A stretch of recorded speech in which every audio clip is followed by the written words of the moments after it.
सोनभद्र।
देव गाँव के लइका सभे बड़े परेशान हो, जहिया से खैले बाड़ू कोड़ी में पान हो।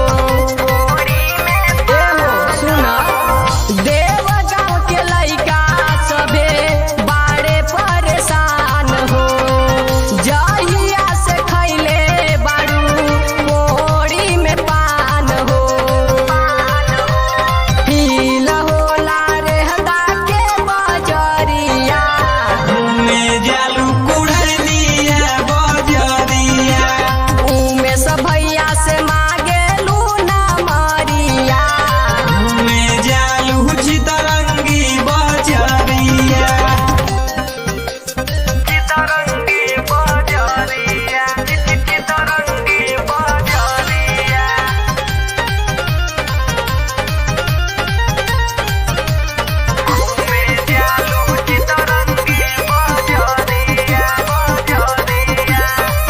पेन्ही के